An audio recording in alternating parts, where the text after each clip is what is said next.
semuanya masuk ke rumah sakit. Oh iya, Dan sampai saya lupa untuk progres untuk ini. Iya, terima kasih ya Dokter Hasan. Ternyata sampai sekarang masih ngajar, Dok. saya sudah keluar dok, jadi saya sudah nggak ada lagi dok. Jadi sekarang Oke, saya iya, lebih berkontribusi di klinik dan mandiri. baik ya.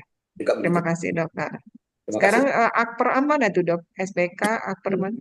SPK sekarang Iya. jadi stikes Rumah Sakit Sumber Oh, Waras. stikes ya. Ah, iya. Bentar, Sekarang tunggu berkembang masuk ya dari jemput stikesnya ya. 5 ya, 5 lewat ya. Terima kasih, Dokter Hasan. Udah berangkat Silakan, bareng dokter Thomas. yang lain. Ntar Siapa? kampung ya Berkenan? dok. Ya. Dok, izin dok, Royan dok. Dokter Oyen, silakan. Ya, Dok, baik, ini terima. tadi Dokter Hasan di mana ya? Tadi Dokter Sugianto di Tangerang Selatan. Oh maaf dok, kalau saya di DKI dok, jadi anggota PDKI DKI. Saat ini saya tinggal di Jakarta Timur dok. Oh, Jakarta Timur. Baik, Jakarta Timur. baik, Dok. Selanjutnya Dokter Oyen ya, Dok. Di mana ya, Dok? Ya, Diperkenalkan, silakan. ya, baik dokter Anas, selamat sore. Eh, saya Dokter Royan. Kegiatan saya sehari-hari di Rumah Sakit Persahabatan Jakarta Timur, dok, Romangun. Eh, yang menjadi apa namanya alasan saya tertarik untuk mengikuti program ini, dok, de mendengar nama dari SPKKLP ini yang menjadi ketertarikan saya. Artinya saya ingin menelusuri ini sebenarnya kedokteran keluarga, layanan primer.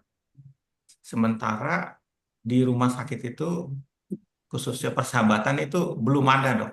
Nah, ini yang menjadi ketertarikan saya, ingin lebih mendalam lagi tentang program atau apa itu namanya, eh, cakupan daripada kedokteran keluarga layanan primer ini. Eh, ini yang menjadi dasar saya tertarik untuk masuk di program ini, dok. Eh, karena di rumah sakit persahabatan layanan ini belum belum ada, dok. Dan seperti Dokter Hasan tadi sampaikan, regulasi terakhir ini, pemerintah ini ingin mengembangkan kedokteran keluarga layanan primer ini menjadi satu lini terdepan, di mana diharapkan dengan lahirnya atau terciptanya spesialis kedokteran keluarga layanan primer ini dapat mendukung program pemerintah di dalam apa namanya pengentasan eh, kesejahteraan di bidang kesehatan. Dan menjadi tantangan saya pribadi ini, eh, posisi nantinya kedokteran keluarga layanan primer ini eh, berkontribusi atau diterima di rumah sakit ini menjadi tantangan, dok. Ini apa namanya berharap regulasi ini dapat diterapkan, dok, di di apa itu namanya di pelayanan di rumah sakit ke depannya. Nah, harapan saya setelah saya masuk atau menjadi nantinya spesialis kedokteran keluarga layanan primer ini akan lebih mengembangkan lagi atau memperkenalkan lagi kepada sejawat-sejawat lainnya, terutama juga manajemen rumah sakit, bahwa kontribusi spesialis kedokteran keluarga layanan primer ini dapat diperhitungkan dan memang mempunyai kontribusi eh, sejalan dengan program pemerintah. Itu, dok, yang bisa saya sampaikan. Dan makin tertarik lagi menjalani beberapa minggu ini untuk shifting paradigm, dengan refleksi juga yang kemarin ini ini menjadi semakin tertarik, dok, saya melihat karena begitu luasnya eh, keilmuan daripada kedokteran keluarga layanan primer ini di dalam apa namanya menangani atau me- mengobati seorang pasien, tidak sebelumnya seperti yang kita ketahui, dokter itu menangani seorang pasien itu hanya sebatas keluhannya saja, sebatas penyakitnya saja. Tetapi di dalam kedokteran keluarga ini lebih luas, lebih mendalam, bahkan sampai ke keluarga maupun di komunitas dari pasien tersebut. Demikian dok yang bisa saya sampaikan.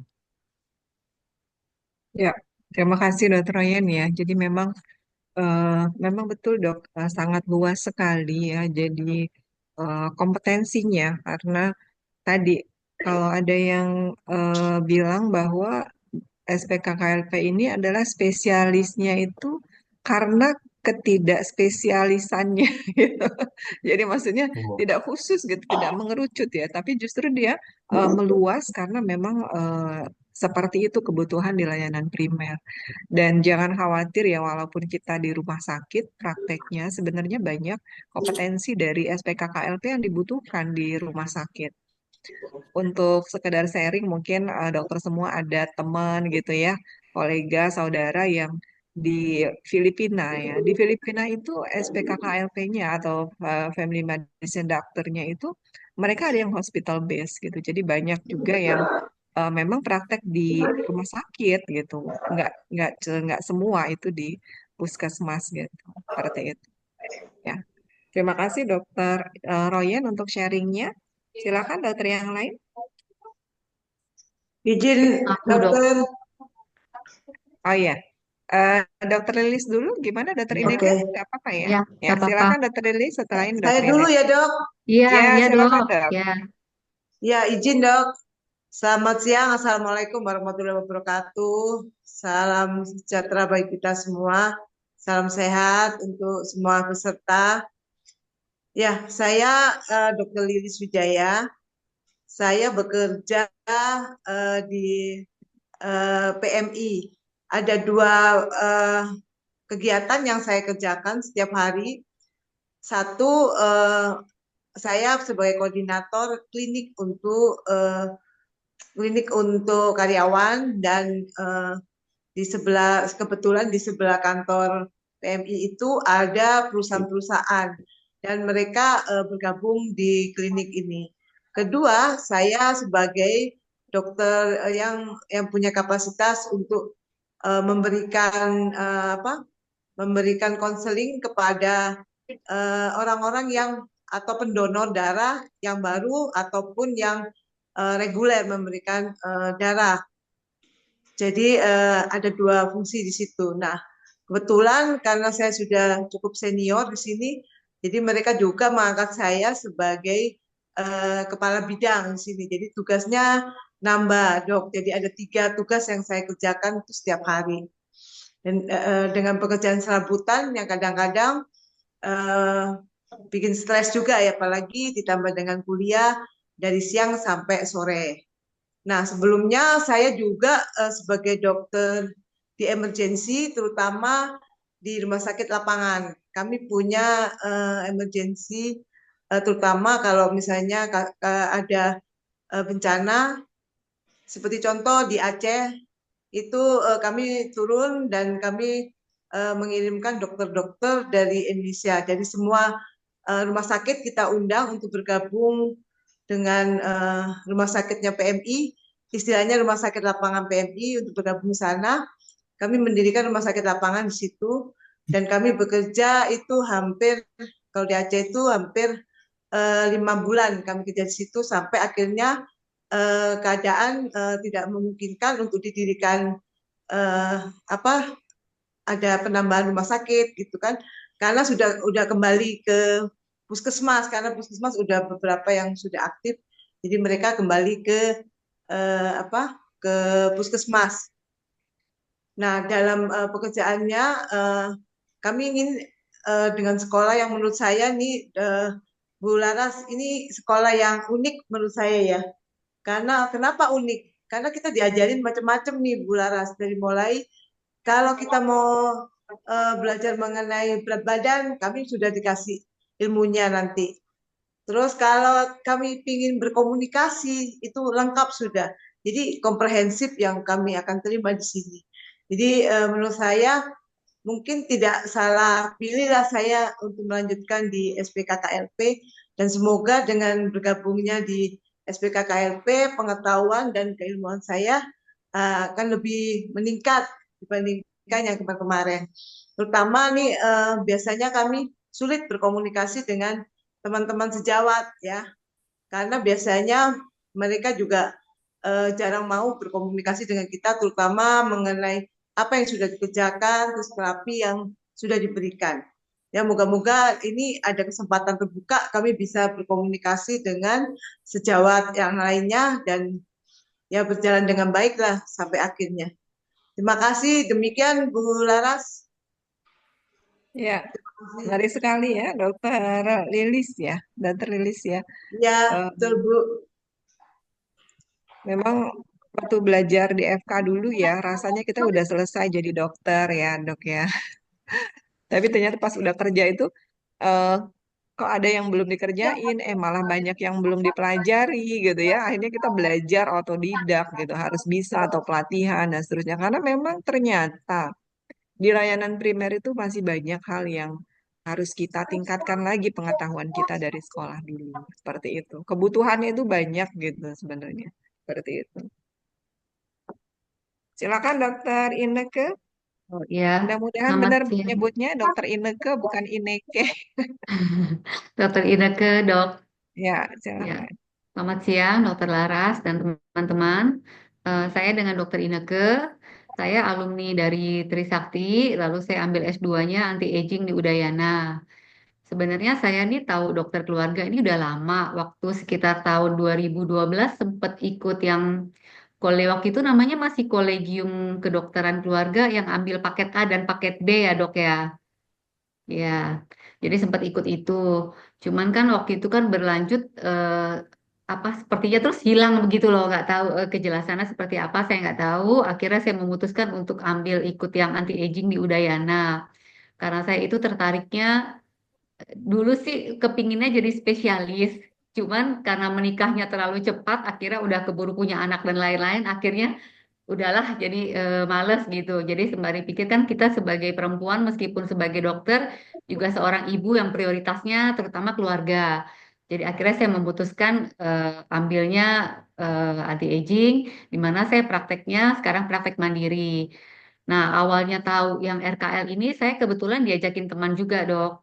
Jadi diajakin teman ada program RKL untuk yang berpraktek lebih dari 10 tahun. Karena saya dulunya sempat ikut paket A dan paket B dan apa memang ilmunya tuh menarik ya. Jadi karena kita menterapi pasiennya itu dari holistik dan kebetulan saya ini prakteknya wellness sih, Dok. Jadi kebanyakan memang pasiennya tuh orang sehat.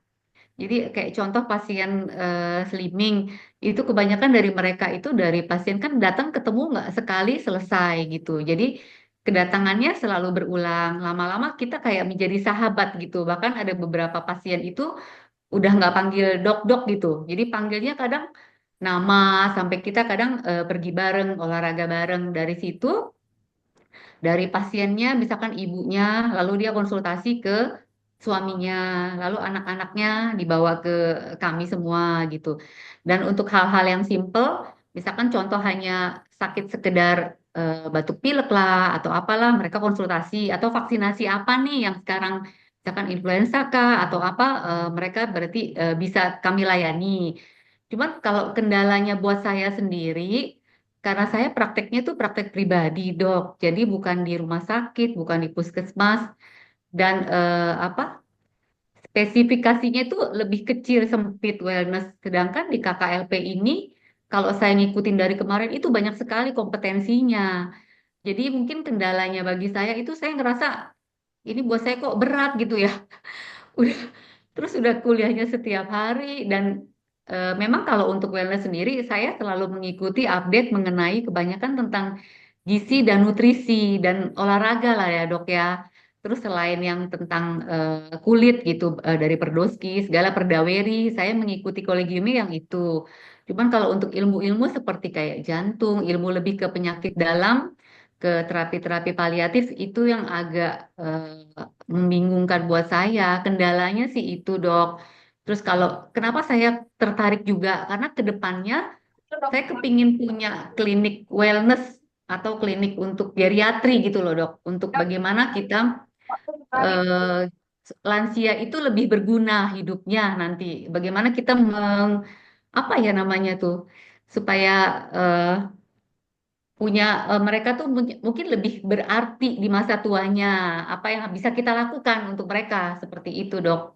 Mungkin dari saya itu aja. Terima kasih. Ya, menarik sekali ya, Dokter Ineke ya. Jadi saya rasa ini sebenarnya kalau di luar negeri itu untuk family medicine itu menonjol juga ke arah kepada pencegahan dan wellness itu ya. Jadi preventive medicine itu dominan dibicarakan di kedokteran keluarga. Nah, kalau misalnya kan kita tuh masyarakat ya, kita sebagai individu tuh senang kemana nih dokternya gitu kan. Nah, kebetulan dokter Ineke ini punya pasien yang karakteristiknya mungkin tadi dokter-dokter yang sehat, pasien-pasien yang sehat ya, individu-individu yang sehat gitu. Nah, tentu kebutuhan mereka adalah pencegahan sebetulnya, bukan ke arah kompetensi yang menurut dokter Ineke berat ya, gitu nggak, yang untuk yang kuratifnya gitu. Jadi kita lebih mengembangkan tentang teknologi pencegahan sesuai dengan update terkini gitu loh dok. Kan banyak sekali penyakit, jadi kita bisa identifikasi risiko, screening gitu kan ke arah itu yang lebih advance, nggak cuma masalah yang tadi disebutkan nutrisi, ke arah wellness yang olahraga gitu loh. Jadi nanti beresiko apa nanti seperti apa kita arahkan mereka pasien-pasien kita ini. Dan itu memang butuh dipelajari lagi dok, nggak cukup kita dari seminar atau update-update gitu. Dari vaksinnya. Kadang-kadang banyak loh dok penelitian tools-tools itu ya. Ternyata ini bisa men-screening resiko apa gitu. Nah itu yang harus kita tahu gitu. Cocok Baik, banget Dok. sih kalau menurut saya dok. Dengan ini peningkatan inilah kebutuhan dari praktik kita. Ya Baik, dok Dok. ya. Baik, terima kasih dokter Ineke. Silakan selanjutnya ada dokter Saya dok. Sianli ya. Apa Iya. dokter Indawati? Oh, ah, ya udah Dokter Sianli dulu. Kan apa masih ini silakan dok. Saya nanti. Terima kasih Ya, Dokter silahkan. Indawati, Dokter Laras, dokter-dokter sekalian, selamat siang. Selamat sore. Eh, izin dok, nama saya Sianli. Prakteknya di Klinik Seci di daerah Tangerang. Saat ini, waktu dulu tertarik dengan kedokteran keluarga layanan primer ini diawali dengan melihat di grup WA dok. Di grup WA terus baca nanti pendidikannya juga dapat sambil tetap melanjutkan aktivitas kerja kita sehari-hari. Ya udah saya coba gabung sebenarnya ini spesialisnya seperti apa sih? Saya mau tahu lebih lanjut gitu, Dok. Dan terus setelah diikutin mulai dari kegiatan yang pertama kali di Medan, lalu di Jakarta, ternyata bahan-bahan pendidikannya itu saya senang banget, Dok. Soalnya satu untuk sehari-hari selama jadi dokter umum 10 tahun ini saya senang waktu edukasi baik ke pasien yang lagi konseling ataupun ke komunitas, mulai dari anak-anak, remaja sampai dewasa. Dan dengan semakin mendalami di KKLP, ternyata itu semua tercakup dan ini sesuai sekali dengan yang saya ingin lakukan, Dok. Saya berharap dengan mempelajari di SPKKLP ini, saya benar-benar makin paham dan mampu untuk menerapkannya, baik buat di keluarga saya, di teman-teman, di komunitas, di pasien sekitar, sampai cita-citanya sih suatu hari berkaryanya di paliatif sih dok, di paliatif sama untuk di komunitas, gitu dok.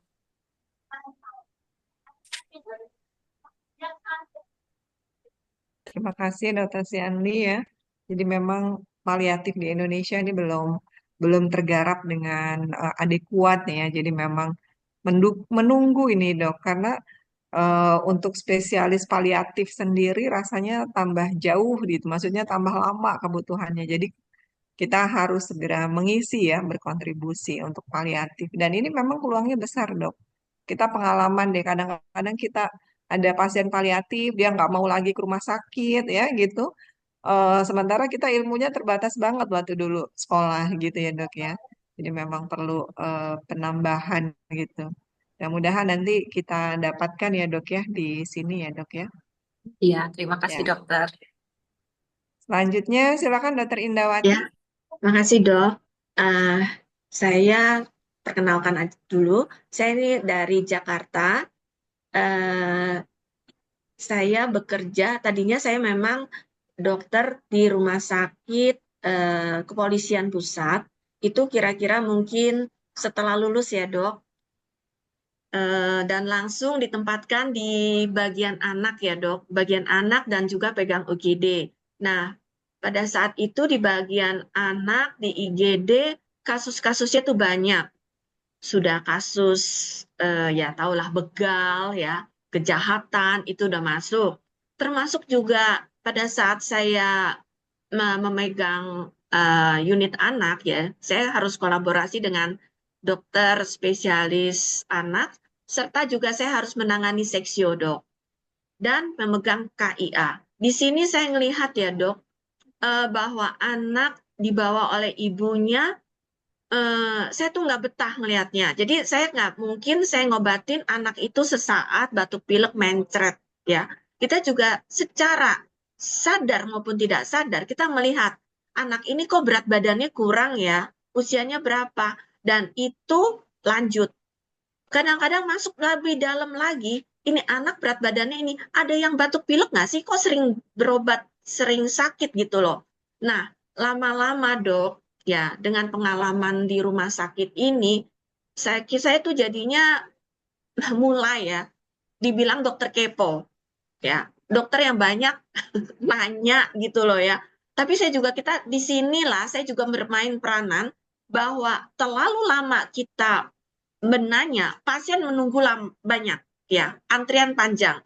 Nah, alarm berjalan ya. Jadi saya harus menseleksi dan pada saat saya melihat ada sesuatu yang janggal, saya harus memeriksa bagaimana keadaan keluarganya, bagaimana situasi sampai situasi rumahnya. Lanjut dok, setelah itu saya memegang klinik ya, saya pindah, kemudian saya memegang klinik swasta.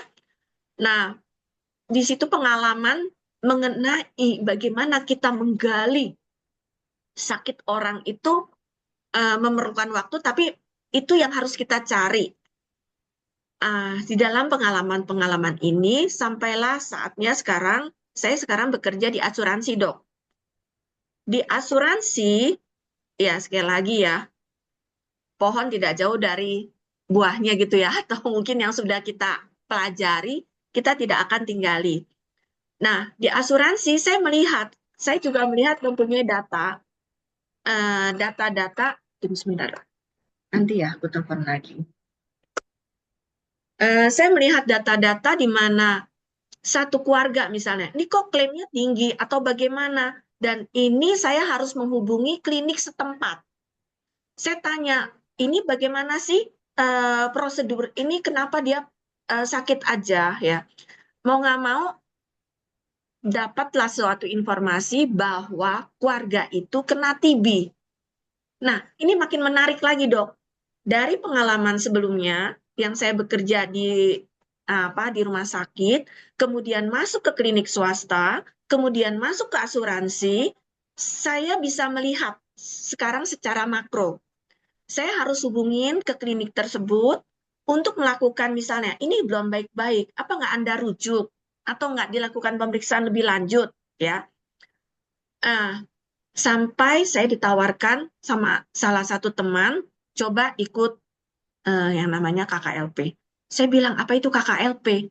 Tetapi setelah saya masuk ke dalamnya, saya menyadari inilah yang saya mau. Saya nggak mau dicap kepo, dok. Dokter yang terlalu banyak nanya. Dokter yang banyak, apa ya namanya, mau tahu aja sih gitu ya. Kan kerjaan kita banyak gitu. Dan apa ya, ada satu kepuasan ya dok, saya menemukan tempat di mana mempunyai suatu visi misi yang sama. Kira-kira itu dok yang dapat saya sampaikan. Makasih dok. Ya, terima kasih Dokter Indawati ya. Jadi ternyata ya dok ya, eh, se sekepo itu gitu ya dok ya. Ada juga yang bilang dokter lebay dok gitu. Orang kita udah kasih resep cukup lah gitu, nggak usah yang lebih lagi dari itu gitu ya. Padahal itu sebenarnya naluri dari seorang dokter ya untuk Iya, melihat ini masalahnya kok nggak nggak sederhana. Ternyata banyak yang di belakang-belakang itu mempengaruhi kondisi saat ini gitu ya dok ya. dan satu Seperti itu. lagi Memang dok, akhirnya satu lagi kebutuhan dok, benar. Iya silakan dok. kepuasan dok. Puasan ya. Iya.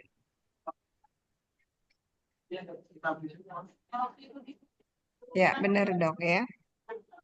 Apa namanya memang semua itu ada passionnya tersendiri ya kita mau jadi seperti apa gitu ya dan ini memang model pelayanan yang seperti ini eh, ya harus terlambat masuk gitu ya karena memang kalau di luar juga masih di luar negeri itu eh, ya berkembangnya juga masih belakangan ya dibanding dengan spesialis yang lain ya mudah-mudahan ya ini memang sesuai dengan passion kita semua seperti itu. Iya dok, Terima amin. kasih Dokter Indawati. Ada yang terakhir ini belum, Dokter Anugrah ya. Ya dok, Ya, silakan Dokter ya Anugrah. dok. Maaf paling terakhir ya dok ya. Ya, Assalamualaikum warahmatullahi wabarakatuh. Nama saya Anugrah Francis, biasa dipanggil Francis sih dok.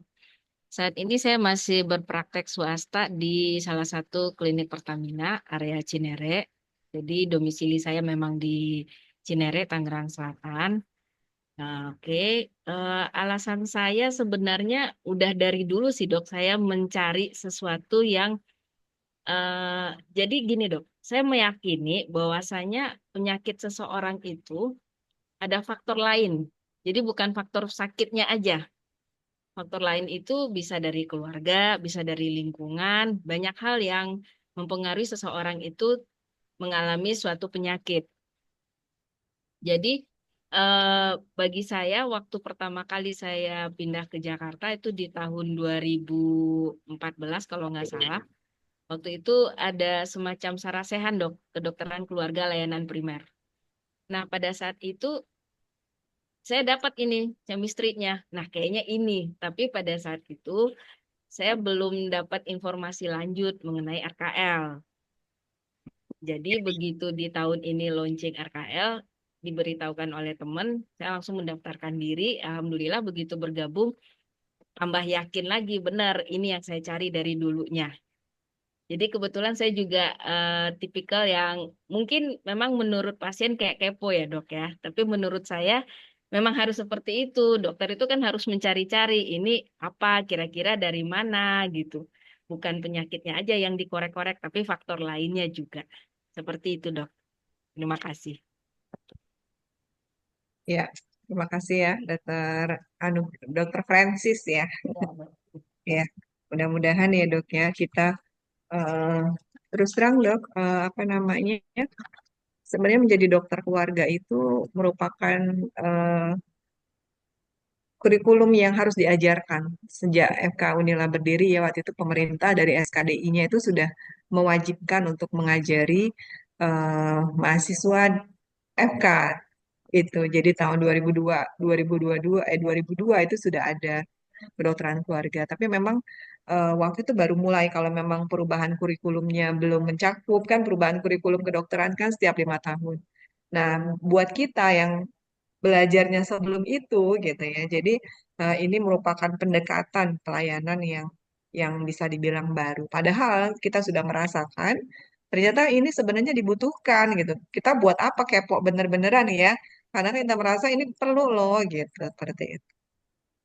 Baik ya, eh, dokter semua kita sudah ada satu sesi di mana kita merefleksikan ya kenapa gitu ya karena saya kita ingin semua bahwa saya rasa semua spesialis ya bahwa yang kita pilih itu adalah passion kita gitu kita menyenanginya kemudian kita mau berusaha berjuang menjadi profesional di bidang itu itulah passion kita terkadang dari passion kita itu tidak selalu bentuk rewardnya itu adalah materi ya ada karena sudah passion itu jadi ada kesenangan tersendiri gitu ya. komitmen tersendiri. Itu yang diharapkan, ya, seperti itu. Selanjutnya ada beberapa hal yang mungkin kita sharing gitu ya terkait ada kendala dan ada rencana pengembangan. Mengingat waktu ini rasanya tidak bisa lagi kita satu-satu semua. Jadi saya persilahkan buat dokter semua untuk sharing tentang tadi ada menyebut beberapa kendala ya. Kalau misalnya ada hal yang lain silahkan di-sharing dan eh, kita fokus kepada apa nih rencana pengembangan kita ke depannya sebagai SPKKLP ini. Terkait dari ini ya, yang sudah kita lakukan seperti tadi dokter Ineke ya, ke depannya mau gimana gitu ya. Dari praktek saya ini kalau udah SPKKLP saya mau ngapain gitu. Yang saya butuhkan apa gitu. Tujuan kita itu untuk meningkatkan praktek kita itu seperti apa. Kan kita nggak mau ya dok ya mulai dari nol lagi gitu kan seperti itu ya. Silakan dokter semua.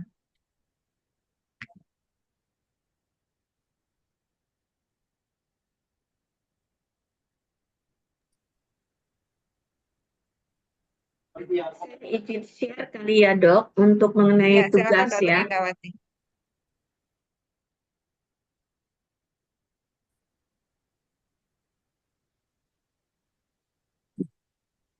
Saya boleh sedikit dok ya. Halo dok. Dokter Indawati sepertinya mau bicara tadi. Oh silakan dokter Indah. Enggak dok, nggak apa-apa.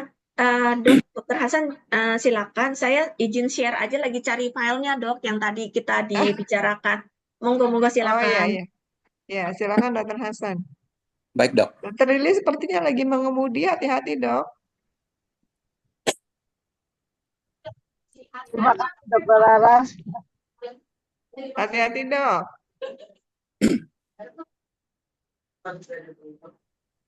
Boleh mulai dok ya. Silakan dokter Hasan. Baik dok.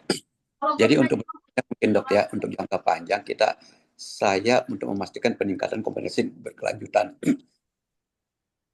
Artinya dengan kesempatan ini coba mengikuti pelatihan, seminar dan juga kurikulum yang ada dari katakan RKL ini.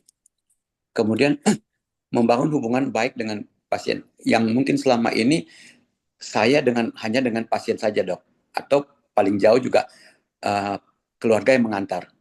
Tapi dengan nanti berikutnya sebagai SPKKLP lebih berkontribusi kepada keluarga dan komunitas sekitarnya. Jadi bukan hanya orientasinya ke pasien, tapi sudah berkembang itu dok. Kemudian mungkin berikutnya dari teknologi mungkin dok ya. Jadi kita juga harus berintegrasikan di teknologi ini. Kita mau kemana nantinya dok? Jadi memanfaatkan contohnya gini dok. Akhir-akhir ini kan setelah COVID ini telemedicine ini lagi tren kan dok ya. Jadi kita berharap konsultasi jarak jauh itu bisa kita gunakan. Kemudian yang saat ini lagi tren juga itu melakukan rekam medis secara elektronik. Itu dok. Jadi juga nanti menjalin kemitraan dan kolaborasi dengan beberapa disiplin ilmu atau bahkan vertikal dengan klinik yang ada sekitarnya atau juga dengan rumah sakit dan sebagainya. Mungkin itu dulu dok. Terima kasih. Iya, betul sekali dokter Hasan ya. Tadi arah-arah digital health ya. Kita harus, ini Kak, ada banyak temannya dok, nanti kita sama-sama mengupdate skill kita di situ ya. Kadang-kadang kita ini mau gimana karena prakteknya sendiri gitu ya. Nah ini kita nanti sama-sama mengupdate masalah digital health sampai kita benar-benar mumpuni, nggak cuma masalah skill tapi juga etikanya, hukumnya, dan seterusnya dok ya. Kurang lebih seperti itu. Baik dok. Silakan dokter, ini dokter Indawati share ya tadi yang untuk ini ya, poin-poin kita refleksikan ya. Ada yang mau menambahkan selain dokter Hasan tadi? Izin dokter, Silakan dokter Siani. salah satu kendala lain adalah terkait dengan waktu dan komunikasi dok bagi saya.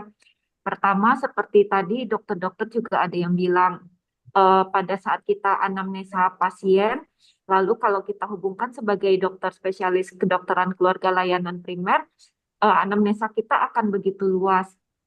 Pertama, kita perlu jalin hubungan dulu dengan pasien, bonding untuk trust-nya. Kemudian nanti kita anamnesa dulu secara umum, baru digali lebih mendalam. Kemudian kita juga meluas ke daerah family-nya, terus kemudian ke arah kita runut-runut lagi dengan holistik yang lainnya. Jadi secara meluas di keluarga, di komunitas, di pekerjaan, lingkungannya, riwayat sakit selama ini, riwayat pengobatan, dan itu semua butuh waktu.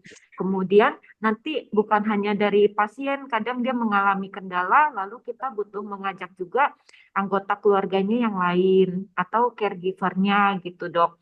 Jadi kadang pas menerapkan ke pasien, oh ini yang di luar udah rame, ini yang ngantri, ya udah terus coba dibilang ke pasiennya, Bapak Ibu apakah memungkinkan kita jadwalkan kembali di waktu berikutnya untuk kita bahas lagi secara mendalam. Yang saat ini dapat dilakukan adalah sebatas ini, kita coba dulu, kita lihat bagaimana perkembangannya. Seperti itu kira-kira saat ini, Dok. Ya, betul ya, Dokter Siani ya. Jadi dari manajemen pelayanan ya, Dok ya. Jadi Iya, memang Dok. mau tidak mau nanti kita sesuai dengan konsepnya. Dari apa namanya, bagaimana kita menangani masalah pasien yang lebih kompleks gitu kan. Dia Iya, tidak Dok. bisa kita selesaikan dalam pertemuan konsultasi yang reguler yang hanya tersedia 8 sampai 10 menit per pasien.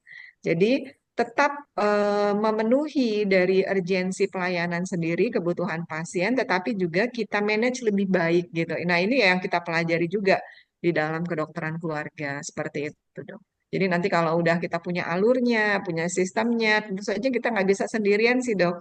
Harus kita ada kolaborasi dengan yang lain gitu, dengan tenaga kesehatan yang lain. Baik, Seperti siap dokter. Terima itu. Ya, kasih. terima kasih, Dok, Dokter Sian. Dokter Laras, berarti ya, kalau misalnya kita melihat nih, ini memang pergerakan ini perlahan-lahan tetapi menuju suatu arah. Pada saat ini yang terjadi, yang tadi juga Dokter Chandli cerita, sebagai petugas atau dokter yang di rumah sakit, pada saat dia membutuhkan sesuatu, dia juga kita juga nggak bisa melakukan sendiri, dan juga pada saat kita meminta mungkin perawat atau adanya home visit, itu juga tidak memungkinkan ya, kecuali mempunyai suatu kesamaan ya. Oke, kita akan lanjutkan, meneruskan gitu loh kolaborasinya.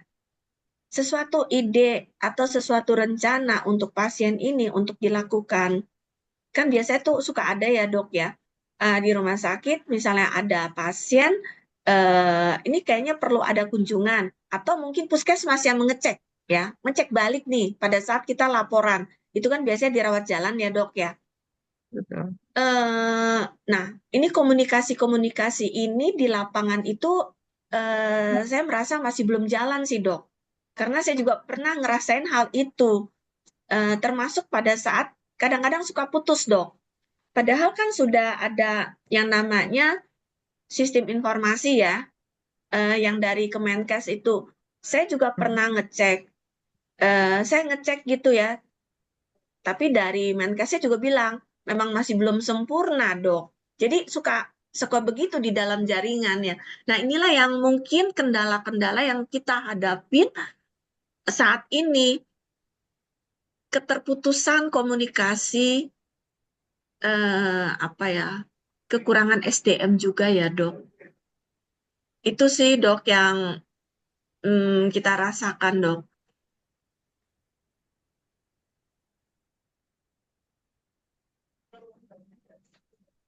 Betul, Dokter Indawati ya. Jadi memang eh, tadi masih banyak hal yang harus dilengkapi gitu, ibaratnya puzzle gitu ya. Masih ada yang bolong-bolong. Nah, kita ini yang akan mengisi filling the gap-nya tadi. Kalau kita mau jujur, setiap spesialis itu punya kebutuhan terhadap SPKKLP, terhadap dokter keluarga lah kalau di luar negeri. Ketika mereka selesai intervensi di rumah sakit gitu ya, nggak mungkin kan pasien itu dipegang terus. Komunikasi ke puskesmas putus gitu kan. Rujuk baliknya nggak jalan gitu. Ini saya butuh untuk pasien ini di apa namanya diedukasi, dipantau di rumahnya dan seterusnya. Ya, pasien bedah, pasien penyakit kronis, pasien dengan penyakit terminal gitu kan seperti itu. Ini kebutuhan mereka sebenarnya ini. Sekarang kenapa tidak terasa ya? Karena memang cuma dilepasin gitu aja gitu ya. Seperti itu harusnya ada komunikasi sehingga si pasien ini tidak tersesat gitu loh di komunitasnya gitu loh. Ya, jadi lebih baik lah. Inilah apa namanya komitmen kita meningkatkan mutu pelayanan kesehatan tuh seperti itu gitu. Kurang lebih ya, Dok ya. Kalau mau Ya, jujur itu pasti ada kebutuhan mereka gitu untuk ini kalau pasien nggak dilepas gitu aja gitu. Kan nggak mungkin juga diikutin sama spesialis yang ada sekarang gitu. benar, Dok. Itu ya Nah, kesulitan mungkin kendala yang saat ini ya. iya. Mungkin beberapa tahun lagi Beberapa tidak. sudah dimulai ya dok ya. Jadi apa namanya teman-teman yang ini menawarkan diri, misalnya kita dengan Praboy itu ya bedah onkologi itu, kami punya kompetensi seperti ini. Butuh nggak nih gitu kan? Oh iya ternyata butuh nih untuk pasien kanker payudara gitu ketika mereka ini treatment setelah setelah mastektomi apa mereka ke rumah ini harus ada yang apa, menjadi tangan panjang mereka gitu loh. Sepertinya kalau dikomunikasikan ke puskesmas nggak kepegang tuh gitu ya kondisi yang seperti itu. Jadi SPKKLP lah jawabannya karena tidak ada lagi yang mau siapa gitu. Nah, memang kita punya kompetensi untuk melakukan transitional care, kemudian kita melakukan paliatif, pemberdayaan keluarga untuk perawatan pasien gitu. Itu yang belum dilihat ya, atau bahkan bahasa kita belum dilihat ya, tapi sebenarnya BPJS itu belum menghargai sampai ini sebenarnya yang kita lakukan ini apa namanya banyak gitu, kurang lebih ya. Iya, Dok, betul. Tanya dong dok, Silakan Dokter Lilis. ya dok. Perlu nggak ya kita misalnya membuat MOU dengan mungkin dengan rumah sakit ataupun dengan puskesmas atau otomatis itu bisa berjalan dengan sendirinya gitu kalau kita sudah menjadi SPKKLP. Sebenarnya bahasanya bukan MOU ya dok ya. Dengan sendirinya nanti memang kita harus berkolaborasi dengan rumah sakit, dengan puskesmas gitu. Jadi dengan praktek kita Kita perlu ada itu ya. memang akan ke sana gitu dok. Jadi otomatis ya itu nanti ya. Iya, kalau MOU nanti harus dengan rumah sakit kita nanti berat semua. Belum tentu nanti rumah sakitnya mau kan. Ya seperti kita berpraktek, Ya, jadi mereka nanti kita ini pentingnya juga berkomunikasi dengan para kolega kita ya. Jadi kita nggak boleh merasa inferior juga dengan spesialis yang lain. Kita harus percaya diri bahwa ini adalah kompetensi kita, kita bisa bekerja sama dalam menangani pasien gitu dengan ranahnya masing-masing.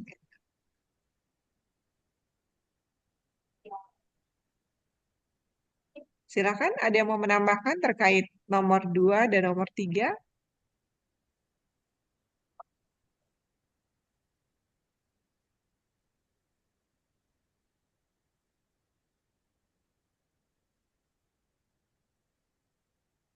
Dok, ini pertanyaan dari sisi lain ya, Dok ya.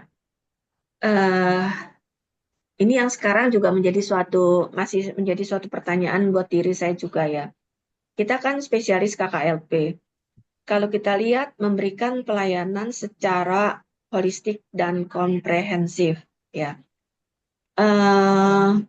Mau nggak mau kita masuk ke senyamanan mungkin pasien ya. Kata senyaman itu kan juga ujung-ujungnya nih cost-nya nih.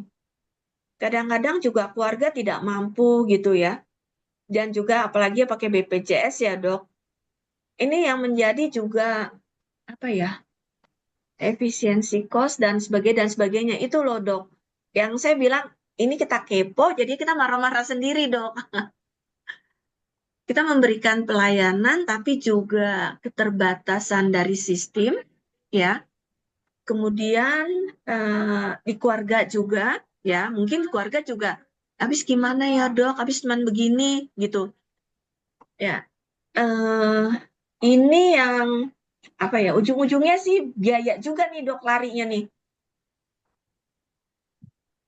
Palingan kita hanya memberikan ya sudah sesuai dengan kebutuhan. Harusnya ditambahkan bisa diberikan seperti ini. Tetapi karena mungkin satu dan lain hal, ya kita tidak bisa memberikan hal itu. Karena satu faktor X-nya itu loh dok. Ini yang saya ngerasa masih kendala. Harusnya bisa diberikan seperti misalnya tindakan ini, tindakan itu ya. Apalagi yang untuk yang stroke ya dok. Ya, stroke bisa diberikan misalnya ini. Tapi nggak bisa gitu loh dok. Iya, iya, menanggapi Dokter Indawati ya. Tepat sekali dok kalau tadi disebutkan senyaman pasien seperti apa yang diinginkan ya. Jadi dalam sebutan kan dokter semua sudah menerima ya tentang prinsip-prinsip pelayanan dokter keluarga itu ada patient center, ada holistic care, Ya. comprehensive care, dan seterusnya. Sebenarnya ada satu istilah yang dalam beberapa textbook itu dia diinisiasi oleh American Family Doctor ya. Disebutnya itu sebagai patient center medical home. Jadi patient center medical home itu adalah berpusat pada pasien sehingga pasien itu merasa seperti di rumahnya sendiri gitu. Jadi pelayanan yang diberikan tuh memang berorientasi sekali demi kenyamanan pasien. Itulah dokter keluarga itu seperti itu, Dokter Indawati. Jadi patient center medical home itu kan kita kadang-kadang ada worries ya, kekhawatiran mau ke dokter ini gimana, mau ke rumah sakit gimana gitu ya. Banyak kekhawatiran di luar penyakit dari yang dirasakan pasien. Nah, dokter keluarga itu mencoba untuk mengkonsep suatu pelayanan yang mereka seperti di rumah nyaman gitu loh. Gimana? Di respect, kemudian dokternya respect pada mereka, memenuhi kebutuhan mereka gitu. Nah, mau nggak mau sekarang era universal coverage ya, ini adalah tuntutan kita memang dok, kebutuhan kita untuk mengadvokasi pembiayaan kesehatan. Nah, yang ini yang kadang perlu diadvokasi dok. Nggak selalu kita menerima dari BPJS aturan mereka. Jadi kita bisa sounding, ya. Nah, ini makanya kita belajar bagaimana mengadvokasi itu dok. Ya, bagaimana mengadvokasi itu kepada benar-benar subjek yang kita butuhkan. Di antaranya selain Dinas Kesehatan adalah juga BPJS supaya apa-apa yang kita perlukan untuk pasien, tentu saja untuk pasien ya, ini bisa dipenuhi oleh mereka gitu loh, bisa di-cover dan seterusnya. Saya jadi ingat dok, dokter ngomong ini, saya jadi ingat, saya punya kasus ya dok yang saya alamin. Jadi intinya dia pendatang, kemudian dia pulang malam, dia seorang apa sih namanya kerja di garment ya, wanita. Tiba-tiba kakinya dibacok dok, jatuh dan dibawa ke rumah sakit. Ya, mau nggak mau nih, saya juga saat itu harus siapkan dok, nggak punya uang pasti. KTP di luar wilayah gitu ya. Dulu kan BPJS belum ada ya dok. Nah di sini mau nggak mau kita harus menolong karena nyawa dan perdarahan. Saya juga harus menggerakkan dokter spesialis, orto, kemudian OKA juga harus standby. Intinya pasien akhirnya tertolong dok. Tidak bisa kita ini kan palingan nanti larinya ke dinas sosial ya dok. Lanjut dok. Di situ saya nemuin si pasiennya ya terpaksa karena apa ya? Sekali lagi kita kasihan dengan musibah seperti itu. Pasien dengan pasrah, iya kaki saya hilang ya. Nah, di sini saya jadi keinget dengan cerita dokter, bagaimana kita sebagai seorang dokter mencari jalan keluarnya. Kaki hilang, dipotong udah. Kakinya nggak tahu kemana. Kemudian, paling tidak kita harus mengusahakan, ini pasien ini nanti ngapain di rumah? Ya toh, dengan kaki sebelah, mata pencarian tidak ada. Sedangkan untuk menjahit kakinya tuh dia masih ada apa namanya ada tangan ya dok ya, kakinya kan masih ada satu kan, jadi masih bisa pegang apa kakinya itu kalau dengan mesin jahit masih ada cetek-cetek, tangan juga masih berfungsi. Saya menghubungin salah satu yang di Solo dok, ya pembuatan kaki palsu. Mau nggak mau tuh dok, jadi informasi-informasi itu si pasien tinggal pasrah aja menerima gitu loh. Dapatlah kita donasi mulai dari kursi roda ya sambil menunggu apa namanya kaki palsunya terbentuk, dan itulah yang namanya ya kita harus mencari informasi ya dok untuk nolong ya dok sehingga si pasien tuh komprehensif, nyaman, dan memang betul-betul harus dibantu. Jadi iya ya betul sih dok. Kita yang kalau tahu informasi ya saling berbagi ya dok ya. Berbagi informasi. Ya itulah satu-satunya kepuasan. Pasiennya juga istilahnya nggak frustasi ya dok. Dapat musibah di jalan pulang malam, apa tiba-tiba nggak ada salah apa-apa, ya dibacok gitu loh dok.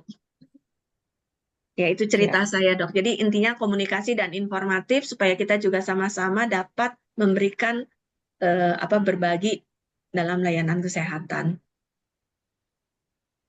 iya. Ada satu lagi tuh yang mungkin Dok, belum boleh. disebutkan Dokter Indawati tadi ya, kolaborasi dok. Jadi kita juga dengan dinas sosial ternyata penting ya dok ya.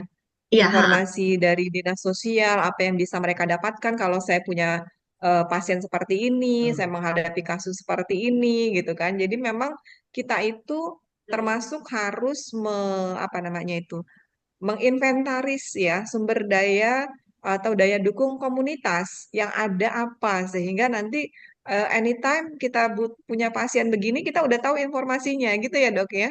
Iya. Kalau nggak kita stres loh dok. Aduh, kasihan gitu loh. Masa depannya ini mau Iya ngapain nih betul. pasien? Penghasilan Iya, dari garmen gitu ya, penjahit gitu. Pulang malam, apes dibacok orang. Ya, itu. iya, iya, betul. Dari CSR ataupun banyak sekarang kan LSM, LSM ya dok ya. Mereka apa namanya komitmen pada satu pelayanan khusus gitu ya. Nah ini Iya, kita juga harus punya banyak informasinya. Apa namanya untuk tadi ya menghadapi kasus-kasus yang ya mudah-mudahan nggak setiap hari ya. Tapi kalau ada gitu ya dok ya, kita bisa membantu ya. iya betul dok. Silakan Dok, dokter. boleh Ya nanya. silakan dokter Ineke. Ini refleksi yang soal nomor 2 sih dok. Kendalanya apa untuk bertahan di profesi ini? Mhm. Kalau menurut Dokter Laras tuh sebagai seorang dokter SPKKLP, kita itu di mata para spesialis lain itu posisinya seperti di mana gitu dok. Karena kan kita kan kompetensinya luas. Kayak tadi dari dokter bedah onkologi juga bisa masuk, terus dari pasien-pasien stroke ke dokter saraf neurologi, dokter penyakit dalam. Jadi maksudnya kita ini di mata mereka itu sebenarnya kompetensinya gimana gitu dok menurut pandangan dokter Laras. Ya, baik sekali ya pertanyaan Dokter Ineke ya. Jadi memang pada saat pendirian kolegium dok, jadi dari kolegium itu kan yang menentukan standar dari kompetensinya apa gitu. Nah, ini semuanya sudah punya kompetensi masing-masing spesialis. Pada taraf tertentu, ya, pada taraf tertentu dari kompetensi itu sebetulnya adalah merupakan pekerjaan atau kegiatan yang lebih pas ketika dilakukan di layanan primer. Nah, jadi dari pengurus kolegium itu satu-satu berkomunikasi dengan kolegium spesialis yang ada di Indonesia untuk membicarakan mana yang sebetulnya ini lebih tepat ketika dikerjakan di primer. Nah, ya jadi masing-masing kompetensi, misalkan begini, contoh di mata aja ya. Pencegahan dari retinopati diabetik itu sebetulnya nggak berhenti ketika kita memeriksa HbA1c-nya ya, oh sudah terkontrol. Tetapi kita juga secara periodik harusnya bisa memeriksa gangguan yang terjadi pada retina dengan menggunakan funduskopi. Nah, ini selalu dilakukan oleh spesialis kan, karena keterbatasan alat. Nah, bagaimana supaya ini dulu kompetensi ini dilakukan di primer, bukan untuk pengobatan, tapi untuk pencegahan dari retinopati diabetik. Nah, yang kasus-kasus yang seperti ini dikumpulkan, jadi kita bisa melakukan pencegahan penyakit lebih advance gitu ya daripada yang sudah kita pelajari dulu di level dokter, profesi dokter gitu dok. Jadi untuk di bedah misalnya onkologi ya seperti tadi masing-masing penyakit itu membutuhkan hal-hal yang dilakukan dengan baik yang tidak mampu sebetulnya dilakukan. Bukannya tidak mampunya tidak bisa ya, tidak sempat gitu maksudnya ya, dilakukan oleh spesialis di rumah sakit dan memang lebih tepat eh, di primer. Tetapi mau tidak mau memang masih banyak yang secara psikologis gitu ya, ego dari kolegiumnya gitu masih belum bisa mengakui secara penuh dari eksistensi SPKKLP ini. Itu nggak bisa kita nafikan gitu ya. Memang masih dok gitu. Jadi kita memang berupaya untuk menunjukkan gitu, menunjukkan diri bahwa kita mampu gitu. Kita mampu melakukan ini.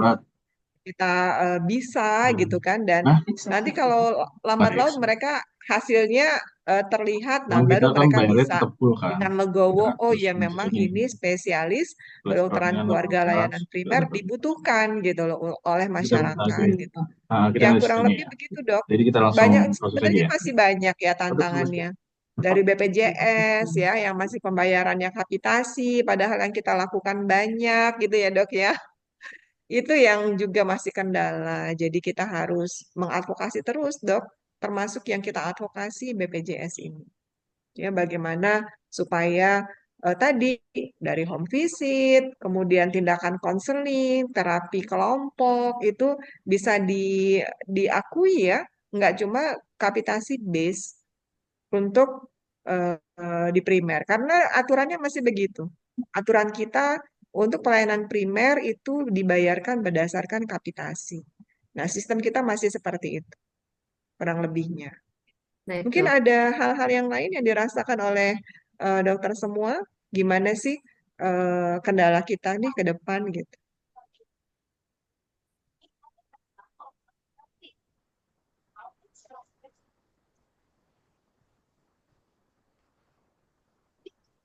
Pasti kita akan banyak kendala ya dok ya. Tapi dengan tekad dan semangat yang akan kita apa ya visinya sudah sama, kita juga dapat istilahnya membantu dalam pelayanan kesehatan, kemudian memberikan layanan yang terbaik karena apa ya namanya sesuatu hal yang kembali kita sebagai manusia dan kita juga sebagai dokter, dokter juga pasti juga mengalami sakit ya dok, intinya ya. Kita juga mau mendapatkan pelayanan yang baik juga kan ya dok. Jadi gimana ya, saya yakin kendala itu pasti ada. Tapi dengan semangat aja dok, kita lalui step by step yang berharap semua sistem kesehatan akan diperbarui ya.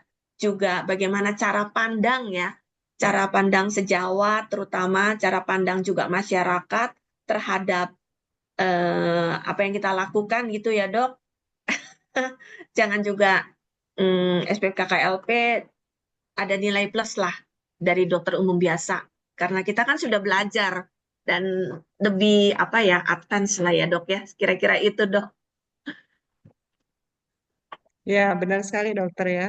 Eh, nggak cuma di Indonesia dok, jadi di luar negeri pun contoh yang di Belanda itu eh, proses pembentukannya, penyusunannya dari dokter, cuma ada dokter umum aja, katakan seperti di Indonesia, sampai adanya Art gitu ya, namanya dokter keluarga di sana itu, sampai 30 tahunan dok, sampai mereka itu bisa eksis sekarang, dan mereka keren banget dalam mengimplementasikan bagaimana dokter keluarga itu gitu. Ya karena mereka lebih sedikit juga sih dok ya. Jadi eh, sampai di sana itu kalau dokter keluarga itu mesti dicari tuh sama spesialis untuk ditemenin gitu.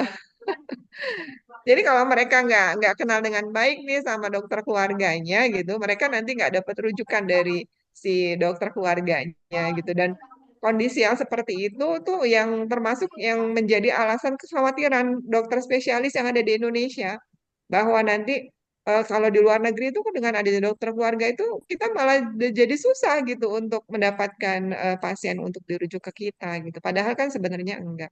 Sebenarnya kolaborasi yang utama, kemudian saling respect ya dengan kompetensi masing-masing. Maksudnya, oh ini benar kok, ini kita kasih ke dokter keluarga biar pasien lebih baik nanti di komunitasnya seperti itu. Sekarang kan banyak sih sebenarnya pasien yang dari rumah sakit tuh ya seperti nggak ketanganan ya kalau bahasa kita tuh nggak ketanganan oleh spesialis ya wajar aja lah ya spesialisnya berapa pasiennya berapa gitu kan. Nah Betul, Dok. untuk banyak hal itu ya di rumah sakit persahabatan tuh ya banyak kasus-kasus infeksi yang nggak selesai di rumah sakit ya balik lagi nanti dia balik lagi ke rumah sakit gitu loh. Banyak, Ini Dok. harus ada yang dibenerin di rumahnya gitu. Siapa nih yang sempat gitu? Kita mau komunikasi ke puskes nggak nyambung karena puskes urusannya udah banyak lagi gitu. Kurang lebih begitu ya. Ada lagi yang mau disampaikan?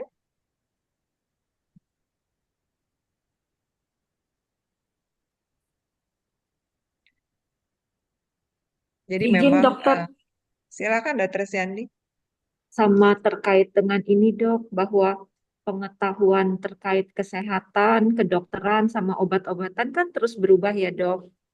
Terus udah gitu kita semakin menemukan hubungan antara sakit dengan sehat itu dipengaruhi juga dari aktivitas sehari-hari, dari makanan, jenis makanannya, berapa banyak porsinya. Nah, kadang pasien itu datang cuman maunya saya sakit ini, saya kasih tahu, cukup kasih obatnya itu biar saya sembuh. Tapi sebenarnya kan kita pas udah menilai terus, wah ini sih bukannya sakit yang sekali kita kasih obat itu langsung sembuh. Cuman ini nih tampaknya nih ada akarnya dari pola-pola hidupnya sehari-hari. Terus dari pengetahuan terbaru pas kita sharing, kadang ada defensifnya, terus ada nggak masuk akal, mana ada makanan mempengaruhi, mana ada dengan penggunaan mikrobiom dari yogurt itu bisa berperan untuk kesehatan. Terus apa hubungannya saya gerak nggak gerak sama saya sakit kayak gini? Kadang begitu sih dok.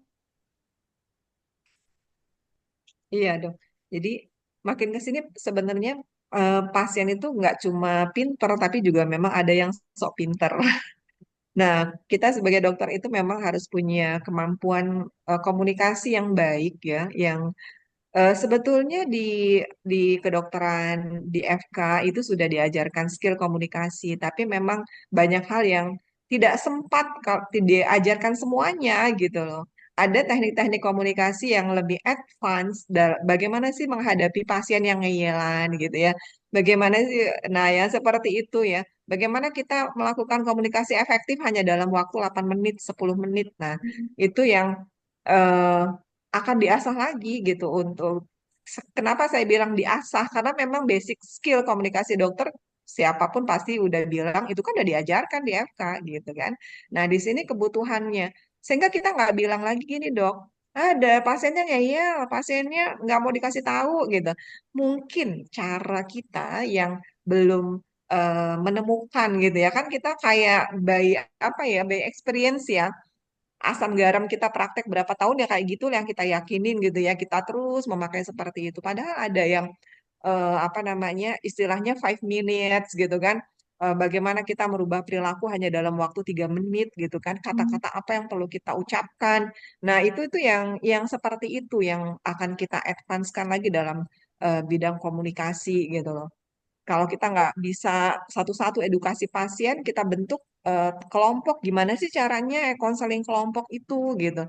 Itu yang ya memang dibutuhkan dok dan nggak sempat kalau itu memang harus semua selesai di FK di level profesi dokter itu memang seperti itu di luar negeri juga begitu.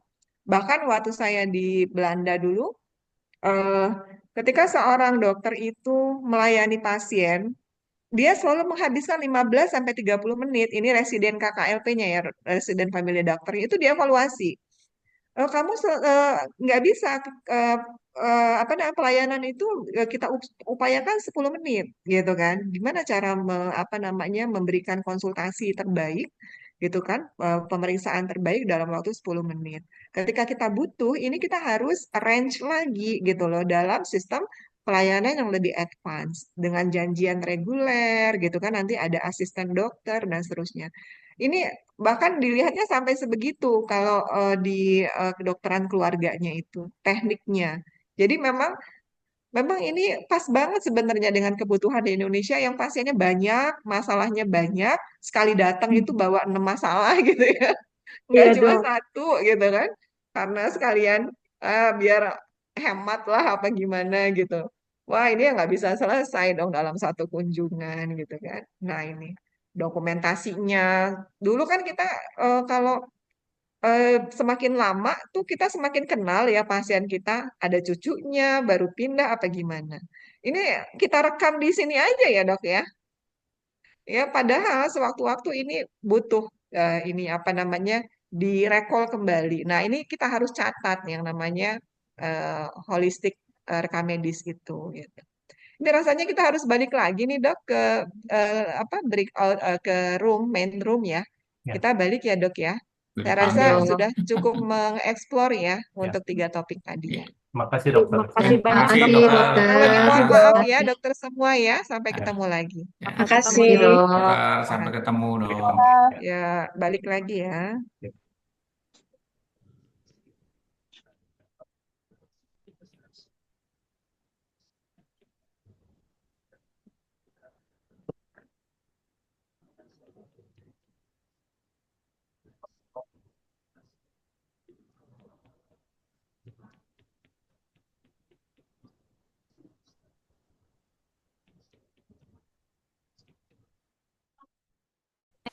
Belum siap.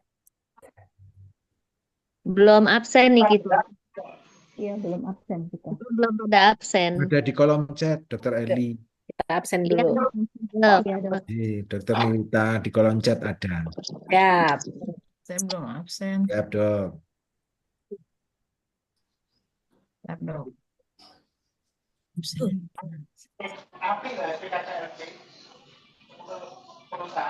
Baik, Ternyata apakah teman-teman semua udah bener. absen, Dok? Gimana, Dek? Apakah semuanya sudah absen? Belum. Baru mulai. Lagi absen, Sudah, lagi absen. sudah. Sedang.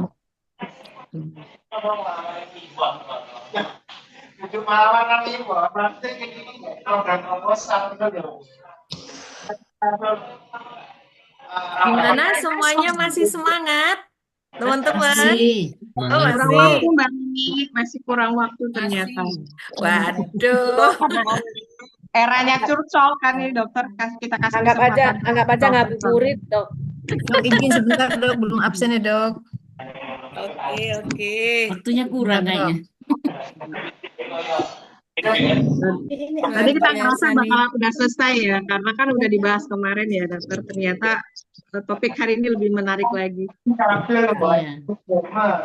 Lebih ke Belum nanti lebih pada mendalam. saat nanti ini ya Mbak Yeti pelatihan ini ya pelayanan istimewa ya. Betul. Jadi saya jelaskan juga ke peserta, memang nanti kalau kita mau, saya tugasnya di rumah sakit, apa yang bisa saya lakukan sebagai SPKKLP, kayaknya tidak ada peran SPKKLP di situ. Kalau saya bilang tunggu sabar ya, selesaikan dulu sistem paradigma, nanti baru kita jelas fungsi dan tugas tupoksi kita di rumah sakit. Iya, Udah karena dibocorin teman-teman dikit itu loh, Mbak belum Nini. tahu Mbak mungkin ya kalau selama ini ada teman kita praktek di Siloam gitu-gitu ya, jadi rujukan dokter-dokter gitu. Ini nih. Jadinya Baik, kita udah terima nyampe kasih akhir, kita semua. bisa santai-santai nih karena udah bahas kemarin ya kan apa jadi apa namanya kebanggaan, kendala sama Iya. apa yang akan kita perjuangkan di masa yang akan datang. Ternyata setelah curcol-curcolan ternyata kurang juga waktunya. Oh, oke. Ini sampai dengan jam 4 ya Mbak ya? Tapi kalau jadwal cuma 14.30 sampai jam 16 ya betul jam 4. Oke. Kalau Dek Rinda, Dek Aul, kalau misalnya memang ini, monggo silahkan moderator ditutup juga boleh loh, Dek. Terus Iya. ini loh, hebat Ditutup teman-teman dulu nih ya. ya, Dok. Saya sih ini ya salut sama teman-teman kali ini gitu ya. Tidak ada yang ketinggalan di main room gitu. Dipanggil-panggil itu apa nggak respon-respon gitu ya. Artinya kan memang berarti lebih baik ya.